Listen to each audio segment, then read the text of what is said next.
Good afternoon, and thanks all for being here. Trash collection is not optional, and it's not nice to have. It's a basic public service that impacts the health and safety of every single person in our community. This week, over 65,000 St. Paul households are scheduled to have their trash picked up by a new provider. That change must happen on time and without disruption. But unresolved zoning issues threaten to derail that transition just days before it's set to begin. We will not allow that to happen. This morning, I declared a state of emergency to ensure the continuity of garbage collection through and beyond the citywide transition this week. This declaration allows our incoming hauler, FCC Environmental, to launch operations using their facility at 560 Randolph Avenue immediately. It temporarily adjusts regulatory and zoning requirements so that trucks can roll, so that routes can launch and garbage gets picked up as scheduled. It also gives us time to complete the permitting process review. It also gives us time to complete the permitting processes, review the site plan, and bring the matter forward at our next St. Paul Zoning Committee hearing scheduled for April 10th and Planning Commission meeting scheduled for April 18th. State law and common sense dictate that failure to pick up the trash would be unacceptable. This emergency declaration and the administrative order that accompanies it will temporarily suspend zoning requirements related to their use and operation of that site at 560 Randolph Avenue, allowing their vehicles to serve our residents immediately. To be clear, City Charter limits a mayoral emergency declaration to 3 days. We will ask our City Council to consider and pass a resolution at their meeting this Wednesday to continue the state of emergency for 90 days to offer our residents certainty while we resolve those remaining zoning issues. St. Paul residents should not have to wonder if their garbage will be picked up next week, or the week after that, or the week after that. That's the emergency we're responding to, and that's what this declaration and our opportunity to work together with our City Council, both through this, the pendency of the emergency, and as far as resolving the long-term zoning issues are concerned, that's what this is designed to ensure. And without further ado, I will ask our council member, Anika Bowie. We are in Ward 1, and Ward 1 council member Anika Bowie is here to share some remarks as well. Thank you. Good afternoon. Thank you, Mayor. I am here today because there was a zoning disagreement among council members regarding this site, but that's not exactly why I'm here. I'm here particularly because residents deserve a clear and dependable path forward when it comes to trash collection. Our city staff are the best equipped to actually respond to our waste collection, and they've been doing their best under uncertain conditions. My residents need stability. They need to know that when their trash will be picked up without confusion or delay. We have a council meeting on April 2nd, and I'm prepared to support an extension of the emergency executive orders so FCC and our staff can continue providing garbage services. I'm also committed to ensuring a transparent and reliable process moving forward because essential services like waste collection shouldn't be caught in limbo. Thank you. Happy to take any questions.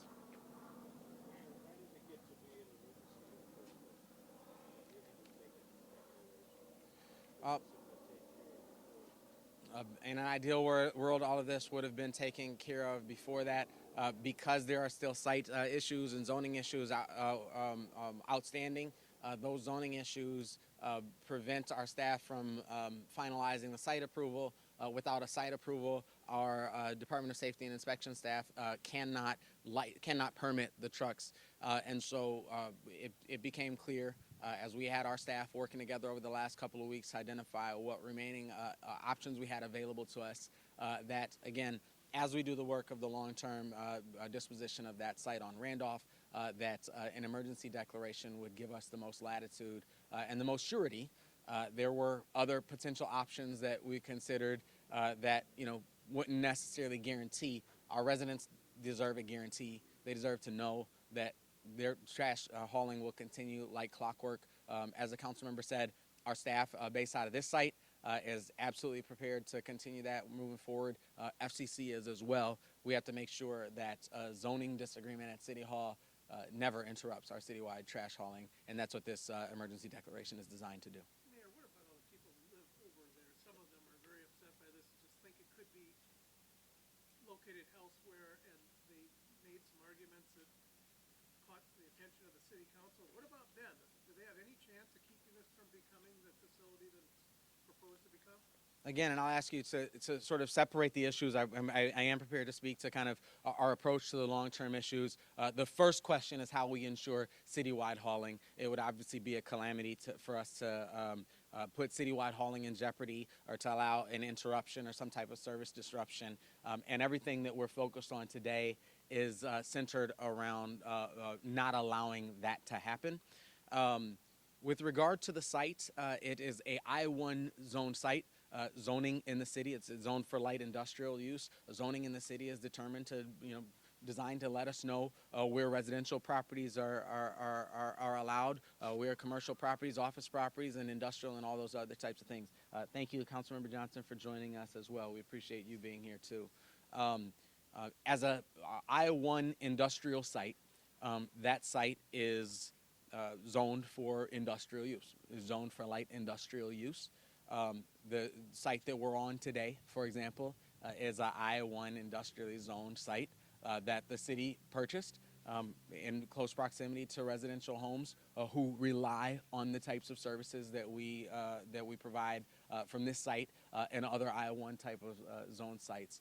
As the owner of a I-1 zoned parcel in the city, they have legal right to use that site for any purpose that's expressly permitted as under the I-1 zoning. The hearing before the City Council a couple of weeks ago was to determine whether the classification of a maintenance and dispatch facility, which is how we were describing what they were intending to do at the time, was similar enough to the public works and maintenance facility that is spelled out. Maintenance and dispatch facility is not specifically referenced in our zoning code. A public works and maintenance facility is specifically referenced in our zoning code and is specifically permitted in an I-1 site. FCC has revised their descriptions and revised their language in their applications for what they are planning to do at that site in a way that our zoning committee, our zoning staff agrees is consistent with a public works and maintenance site. So in as much as people in this city live in homes and know that they have the right to purchase a home that's zoned residential and build a home there, someone who purchases a site that is zoned for light industrial use does have a legal right to establish that site for light industrial use, and that's what we expect the future to be at this parcel. Mayor, can you say more about that? What have they changed in other towns to this site that would make it so that it would be acceptable? Is that for you? Or perhaps different for the neighbors, that they would see increased truck traffic? I mean, is the concern for the neighbors that this is going to turn into the Midwest headquarters for Well, first, to be clear, it was the determination of our zoning committee. It was the determination of our staff and our zoning professionals that the site that they had described in the first place did indeed meet the definition, did indeed reflect what our zoning administrator would reflect as a public works and maintenance type facility. Trash collection is defined in state law as a public works activity. And so, to be clear, that was the determination of all of the experts and the operational staff who reviewed that. I'll ask DSI Director Angie Weesey to come and share any specifics about what exactly changed in their descriptions. Thank you, Mayor. Angie Weesey, Director of Safety and Inspections, ANGIEWIESE. Thank you. I'm sorry. I have extra large pockets like any good Minnesotan has for this exact purpose. So, as I discussed earlier, the Public Works Maintenance Facility, Public Works Yard, are allowed in I-1 zoning district. As the mayor said, it is expressly permitted, but there is not a definition in the zoning code for that. To do that, the zoning code again expressly says that if there's no definition, you use the ordinary terms of what is an ordinary context. And in this case, state law especially helps us out with that as it defines what public works activities are. And again, through the public process and FCC hearing the public testimony, was able to see their project through the public's eyes and those questions that were not included in their original ask for a statement of clarification. They have now addressed those. They have provided additional information to the city where the city is able to clearly say the work and the activity at 560 Randolph is the work and activity of a public works maintenance facility and yard. Full stop. I have a question for maybe the mayor. I feel like I'm not gonna be honest, some, I'll try my best. no, like something got goofy on this, like, did someone not anticipate something was gonna happen that was gonna screw up the timeline of it, knowing they were gonna start tomorrow, the new FTC?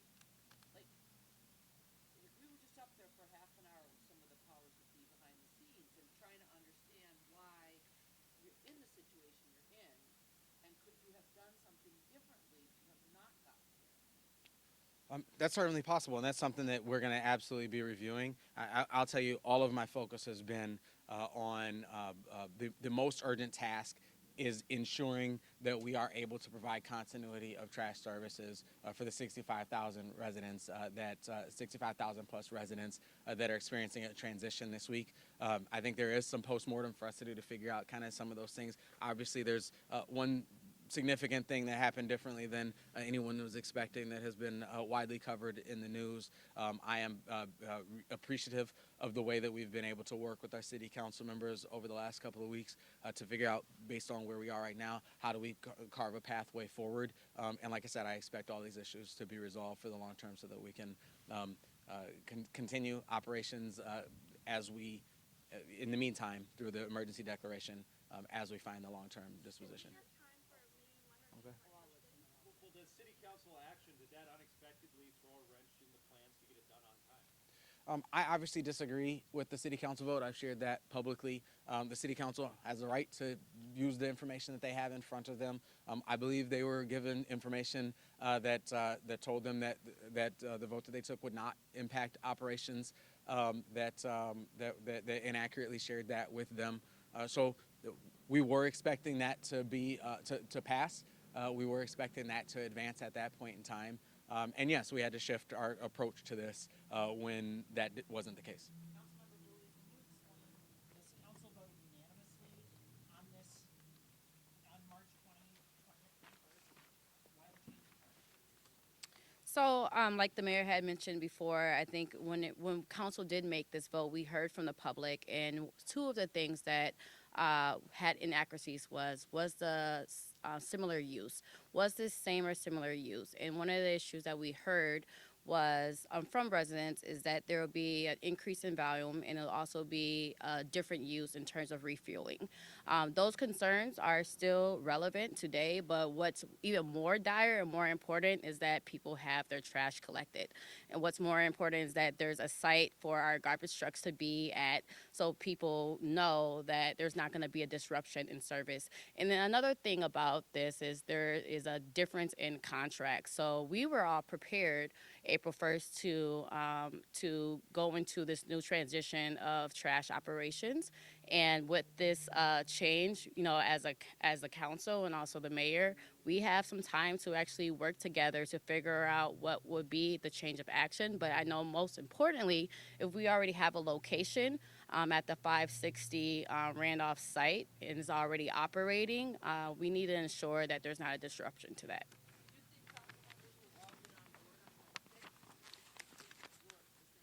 I know I'm here. I know I'm going to be on board. We have Councilmember Johnson as well. I can allow her to speak on that. But I think this is something that all council members are hearing about since the latest of the vote. I know our residents have been loud and clear that they do not want to see a disruption in their services.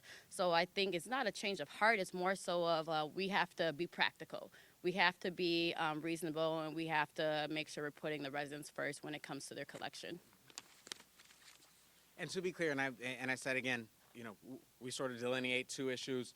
One is the long-term kind of zoning issues of the site. I shared with you what the position of the administration is and the approach that we're moving forward.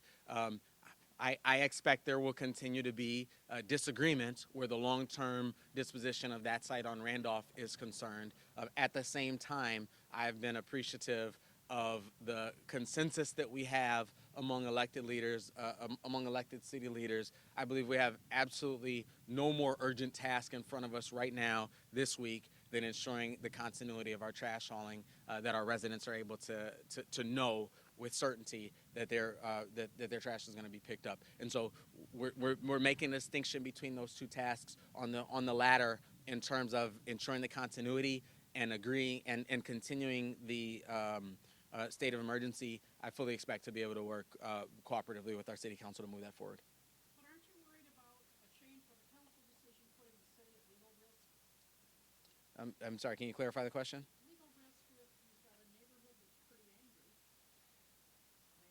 They thought they had if the council if FTC were to come in, there's a good chance neighbors could, well, anybody could sue, we know that. But do you worry about legal action from, say, the Federation, the West Seventh neighbors, if there's a reversal and, oh, it's fine to have a Sure. facility here? Jane, I'm never not worried about legal action. So I'm always worried about legal action. And it's not, I don't see it as a reversal of the council decision. The council determined that a maintenance and dispatch facility, the question in front of the city council was, is a maintenance and dispatch facility similar enough to a public works and maintenance facility to allow a maintenance and dispatch facility to go there? The reason a public works and maintenance facility was a standard of comparison is because a public works and maintenance facility is expressly permitted on an I-1 zoned site. And so moving forward from the city council's vote, this doesn't reverse the city council's vote. In effect, I can understand how a resident could feel that it does. We have moved away from the definition or description that our zoning administrator determined, interpreted as a maintenance and dispatch facility. But FCC still owns the property, and they still have the legal right to do anything on the property that is consistent with the underlying zoning of the property. That still is a light industrial property, and that still very explicitly says that a public works and maintenance facility is expressly allowed there. And so in just the same as many of us live on residentially zoned properties and we have the legal right to live there, even if someone else says, I got a better idea for what could happen on your property. In just the same, FCC still has the right as the owner of the property to use it in manner that are consistent with the underlying zoning of the property, and that's how we're moving forward. So. How do you think tomorrow's gonna go? You think they're gonna be up and at 'em, the FCC people, and getting people started tomorrow? You know what? I look forward to getting this conversation out of City Hall and into the community, and I think our community is going to see the level of readiness that our city employees, as well as that the folks at FCC have brought to this to be able to keep trash going, the continuity of trash. And we're talking about the continuity of trash, but one of the things that we're really excited about is some of the improvements to the contract, and many of you have covered that before, the improvements to the contract. So it's not just continuity. I, for one, am looking forward to the expansion, in particular of bulky items and the ability for neighbors to put out one a month as opposed to 3 in a year, and all of the ways in which the enhancements that our staff worked with FCC to negotiate into the future contract are going to improve our lives, not just sort of keep it moving as is. I have to acknowledge the folks who are standing behind me. I tell folks all the time, I am acutely aware that my job oftentimes ends up being to very heroically and courageously give speeches and sign documents, while other folks are working really, really hard to serve people on the ground in community. Our team has worked very hard. We're very proud of these municipal garbage trucks. City staff will be responsible for about 10% of the routes throughout the city. That's a first for us to be able to kind of get us through challenging moments. We've seen challenging moments with private haulers in the past, and that's a capacity that allows us to, one, put folks to work in our community while providing a critical public service. So we're excited about that. I'm appreciative of the work of the folks you've heard from today, the folks who are standing here as support are all critical parts of the fabric that we'll get to see in operation, again, as this conversation moves beyond City Hall and into our communities. Thank you all for coming out.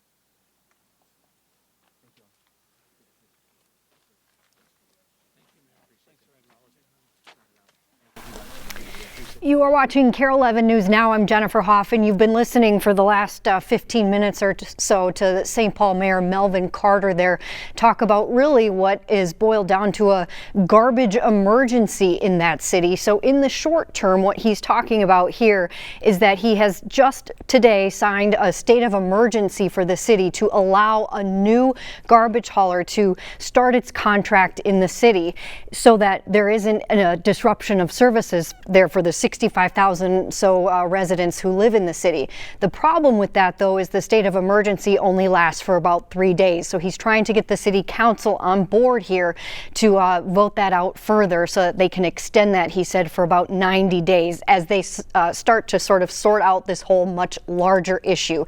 If we have a little bit of video of some garbage collection that's happening in the city, I want to just go over quickly what's happening there. So St. Paul is kind of scrambling because they have to figure out how to collect trash. So for years, they've had several different haulers collecting it. Now they want to go to this centralized system in this one hauler. That hauler has bought a piece of property to build a new facility on, but the city council, as well as some neighborhood advocates, actually are arguing that it shouldn't be able to operate there, and the city council is now prohibiting it from doing that.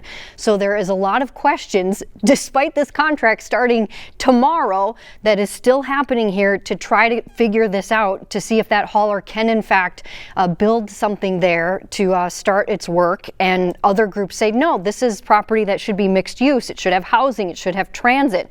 And right now, that's really just in jeopardy. But for the next few days, at least, folks who live in St. Paul will not have their garbage hauling disrupted because of the state of emergency. And the mayor is going to be working directly with city council to try to figure out what happens next. This is a big story for the east side of our suburbs. So we're going to be covering it on KARE 11 News at 4, 5, and 6 o'clock tonight for the very latest. We hope you stay with us.